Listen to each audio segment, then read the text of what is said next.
L'accord avec l'Iran restera comme l'un des accords les plus désastreux jamais conclus. Les États-Unis ont perdu sur pratiquement tous les points.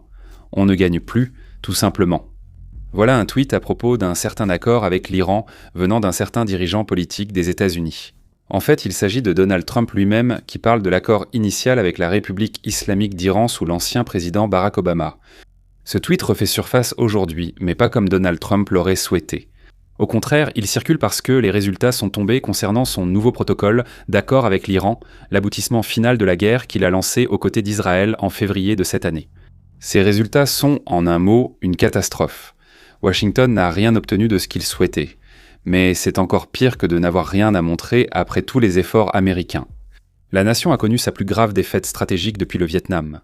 Et le plus accablant dans tout cela, c'est que tout cela a été entièrement causé par nous-mêmes, face à un ennemi qui, il y a quelques mois à peine, était dans une situation pire que jamais.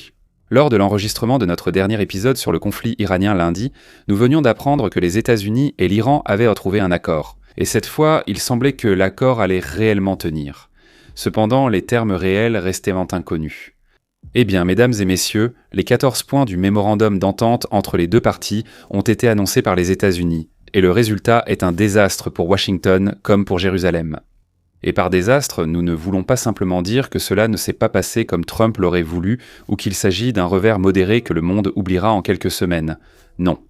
C'est un échec monumental de la planification et de l'exécution de la guerre par Washington, inédit dans l'histoire américaine.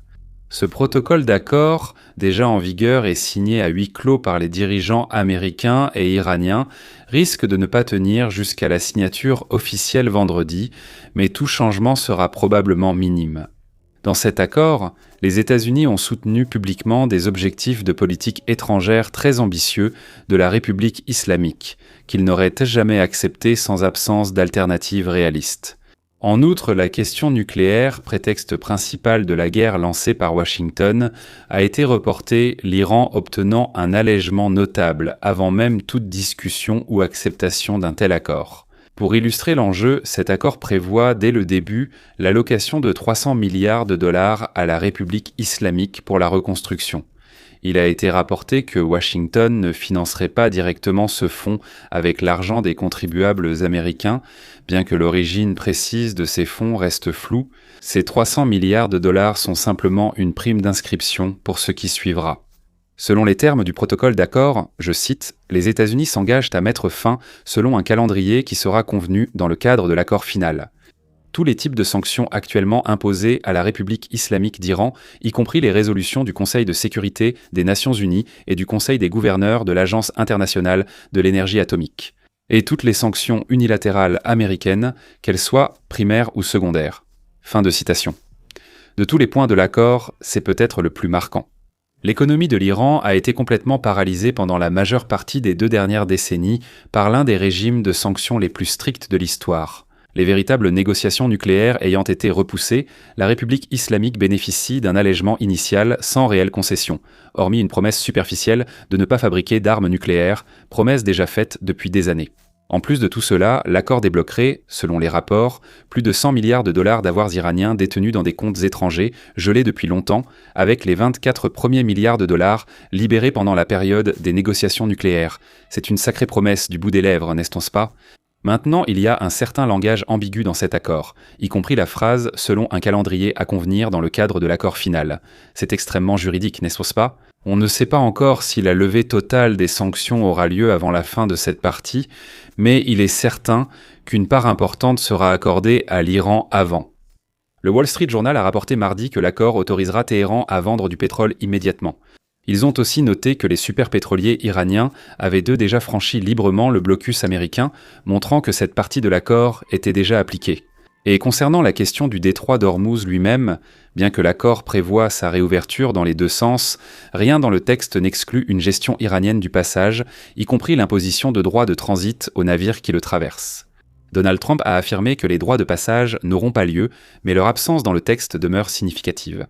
Téhéran a déjà indiqué qu'ils s'opposeront à un système totalement séparé, complètement exempt de péage, impliquant des frais de service pour le passage. Bien que les objectifs déclarés des États-Unis pendant la guerre aient été flous, il est devenu évident qu'ils voulaient un accord quand les combats ont cessé lors du premier cessez-le-feu en avril. Le point de comparaison le plus simple pour évaluer un nouvel accord était désormais l'ancien accord avec l'Iran négocié sous Obama. Ce cadre, le plan d'action global commun, JCPOA, n'était pas universellement apprécié, mais imposait d'importantes limites au programme nucléaire iranien. Le nouveau protocole est globalement moins avantageux pour les États-Unis que le JCPOA initial. La somme initiale versée à l'Iran lors de la première négociation était estimée à 150 milliards de dollars, soit la moitié du montant prévu dans le nouvel accord de Trump. Concernant le calendrier, l'accord initial paraît bien plus solide. L'allègement des sanctions par le JCPOA n'a eu lieu qu'après que la République islamique a concrètement rempli ses engagements sur son programme nucléaire. Cela comprenait une vérification de l'AIEA confirmant qu'ils avaient expédié plus de 98% de leur uranium hautement enrichi, utilisé pour des bombes, car l'énergie nucléaire n'exige pas un tel niveau d'enrichissement. Cela s'est accompagné du démantèlement de 2/3 de leurs centrifugeuses et de la destruction partielle de leurs réacteurs à eau lourde d'Arak. Dire que c'est une défaite stratégique pour Washington serait un euphémisme monumental, peu importe qui aurait supervisé cela. Mais étant donné que la personne en question est Donald Trump, les choses deviennent d'autant plus incroyables, n'est-ce pas? Et justement, pourquoi Donald Trump a-t-il pensé que c'était une bonne idée de foncer tête baissée là-dedans? Nous voulons en profiter pour vous parler de notre site d'abonnés, fronts.co. Ici, nous partageons ce qui ne va pas sur la chaîne principale. Chaque semaine, nous publions au moins 2 vidéos exclusives, 3 articles d'experts et notre podcast Middle East Roundtable, où l'équipe analyse le contexte régional. Pour seulement 5 $ par mois ou 50 $ par an, tout cela est à vous. En ce moment, cela signifie beaucoup de contenu supplémentaire sur l'Iran, mais ce n'est pas réservé exclusivement au Moyen-Orient. Nous couvrons aussi en continu l'Ukraine, la Somalie, la guerre froide Égypte-Éthiopie, et bien plus. Encore une fois, c'est fronts.co. Et maintenant, revenons à essayer de comprendre comment Donald Trump s'est retrouvé ici. L'esprit de Donald Trump. Ce qui rend ce revers aussi stupéfiant, c'est à quel point l'Iran a été au centre de la politique étrangère de Donald Trump pendant ses 2 mandats, ainsi qu'avant même qu'il ne se présente aux élections. Toujours très actif sur Twitter, Donald Trump a, au fil des années, critiqué à de nombreuses reprises l'Iran pour diverses actions dans la région, en particulier concernant leur programme nucléaire. Il a fait de l'attaque contre le JCPOA d'Obama un pilier de sa politique étrangère, et ces attaques passées ont bien sûr beaucoup circulé sur X ces derniers 100 jours. Des publications sur le JCPOA citent Donald Trump. L'Iran était à l'agonie, prêt à s'effondrer, jusqu'à ce que les États-Unis lui offrent une bouée de sauvetage avec l'accord iranien, 150 milliards de dollars. Fin de citation. Ces propos ne vieillissent pas bien après la publication de son protocole d'accord et de ses 300 milliards de dollars. De même, Donald Trump a souvent critiqué le JCPOA parce qu'il se concentrait exclusivement sur le nucléaire iranien, sans aborder les missiles balistiques ni le financement de forces par procuration. C'est donc un véritable tourbillon de se retrouver ici en 2026. Où le président ne se contente pas de conclure un accord qui manque également de restrictions sur les missiles balistiques, mais défend carrément le droit de la République islamique d'en posséder dès le départ. Et ce n'est pas une blague. S'adressant aux journalistes à Paris, il a déclaré, je cite, « Je dis que si d'autres pays en ont, c'est un peu injuste que l'Iran n'en ait pas. » Fin de citation. L'accord n'aborde pas vraiment la question des groupes armés soutenus par l'Iran, sauf pour indiquer que les hostilités au Liban sont incluses dans le mémorandum. Donc, si tout cela vous déroute, on ne peut pas vous en vouloir. Ces derniers jours ont été plutôt mouvementés. La question reste cependant posée. Comment diable tout cela a-t-il pu arriver? Même si cela semble maintenant être un lointain souvenir, vu tout ce qui s'est passé depuis, 2026 a commencé par une attaque américaine, non pas contre l'Iran, mais contre le Venezuela, le raid qui a arrêté le président vénézuélien de l'époque, Nicolás Maduro. L'opération s'est déroulée presque aussi bien que Washington l'espérait. Ils ont envahi l'équivalent vénézuélien de la Maison-Blanche, arrêté Maduro et sont repartis en quelques heures. Ce qui est encore plus marquant, c'est ce qui ne s'est pas passé. Il n'y a eu aucune perte américaine, aucune occupation américaine à long terme, et aucun projet coûteux de reconstruction nationale.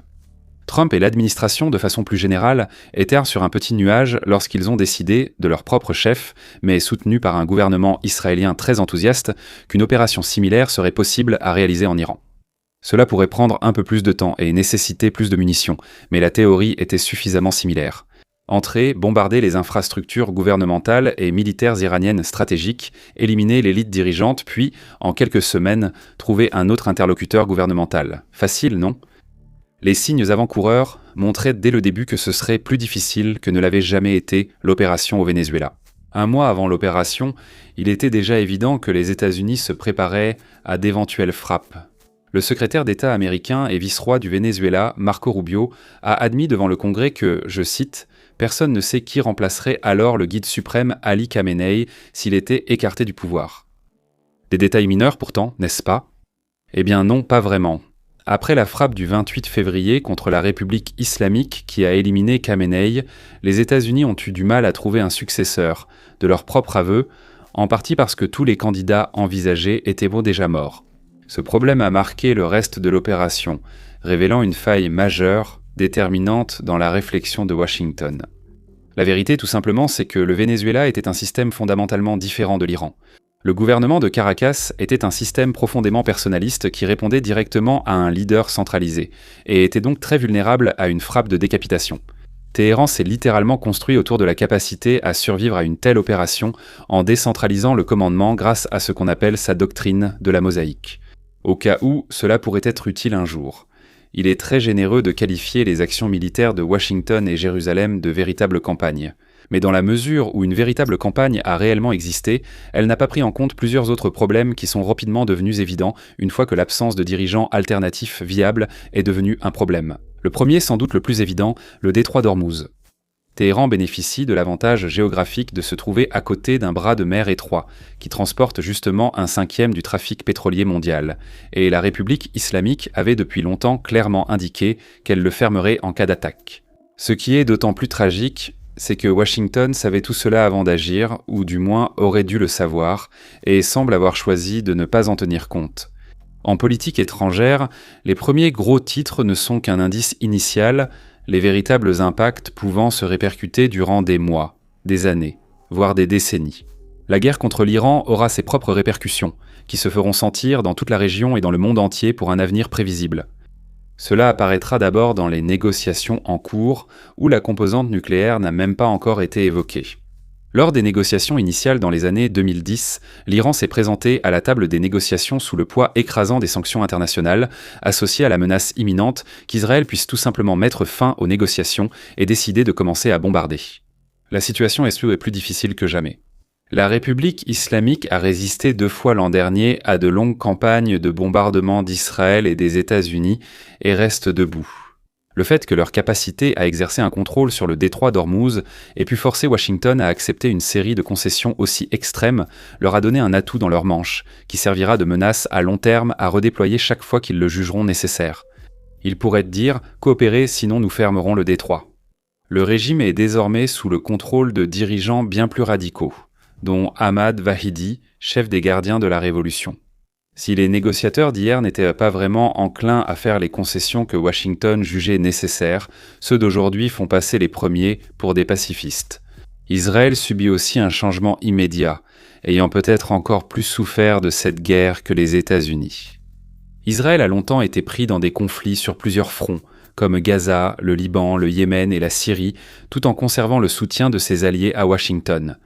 Bien qu'Israël soit peu susceptible de perdre complètement ce soutien du jour au lendemain, surtout s'il est menacé par une attaque massive, une fracture s'est néanmoins creusée entre les deux alliés et elle semble devenir une rupture permanente. Cela s'explique en partie par ce protocole d'accord qui inclut explicitement un appel à, je cite, « une fin immédiate et permanente de la guerre sur tous les fronts, y compris au Liban », fin de citation.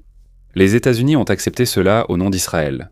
Mais l'État juif s'est montré beaucoup plus réticent, en grande partie parce qu'il n'était tout simplement pas présent aux négociations. Ils ont maintenu qu'ils ne respecteraient pas les termes concernant le Liban, aussi bien pendant les négociations qu'après la finalisation du mémorandum, une position qui a suscité de plus en plus la colère de Trump. Il y a eu ce fameux appel téléphonique houleux. Non, pas ce genre d'appel, ce serait bizarre, mais le genre où les gens se crient dessus entre Washington et Jérusalem il y a 2 semaines. Parmi les citations marquantes de Trump lors de cet appel, « Tu es complètement fou et tout le monde déteste Israël ». Mais ce n'était qu'un prélude à la suite. Il y a quelques jours, Trump aurait eu un nouvel appel houleux avec le Premier ministre israélien, déclarant à Axios « Pourquoi Bibi a-t-il dû lancer une putain d'attaque à Beyrouth ? J'étais tellement énervé, je lui ai fait savoir. Il n'a aucun putain de jugement. Je lui ai fait savoir. » Fin de citation. Ce qui est remarquable ici, c'est que lorsqu'il s'agit des opérations de Jérusalem au Liban, ce sont les États-Unis et l'Iran qui sont désormais apparemment du même côté. Ils encouragent tous deux la retenue israélienne, mais par des méthodes différentes. Le simple fait qu'on puisse prononcer cette phrase à voix haute montre à quel point la situation a changé, n'est-ce pas? Si cela ne suffisait pas, il y a aussi les implications à long terme de ce fiasco. Lorsqu'un pays aussi important sur le plan géopolitique que les États-Unis trébuche, le reste du monde le remarque, et cela peut encourager d'autres puissances à penser qu'elles peuvent commencer à se permettre davantage de choses. L'Afghanistan offre ici une comparaison utile mais préoccupante. Fiona Hill, spécialiste de Poutine et ex-membre du Conseil de sécurité nationale durant le premier mandat de Trump, affirme que le retrait bâclé en 2021 a envoyé un signal de faiblesse, perçu par le président russe comme un feu vert pour envahir l'Ukraine sans craindre une forte réaction américaine. Il est encore trop tôt pour dire si le même effet se produira à Pékin, Moscou, Pyongyang ou dans une autre capitale en Thaïlande. Mais disons simplement que nous ne nous précipitons pas vraiment pour réserver notre prochain vol pour Taipei ou pour la Lettonie ou même pour Séoul. Évitez aussi de voyager dans le Tigré en Éthiopie, nous en reparlerons dans 1 ou 2 jours. S'il y a une chose positive que l'on peut dire à propos de tout cela, c'est qu'après avoir reconnu que la stratégie de guerre ne fonctionnait pas, Trump a fait la seule chose que très peu de politiciens sont prêts à faire. Plutôt que de s'obstiner et d'intensifier l'escalade, il a simplement mis fin à la guerre.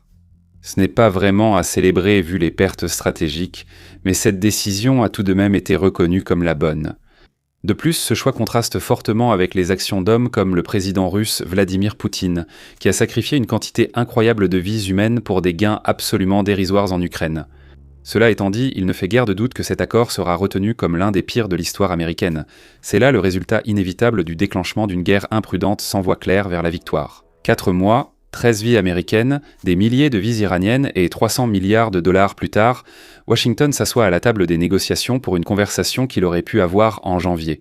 Mais maintenant, Washington fait face à un partenaire de négociation plus dangereux alors qu'il tente de rouvrir un détroit qui était déjà ouvert avant le début de la guerre. Merci de votre attention.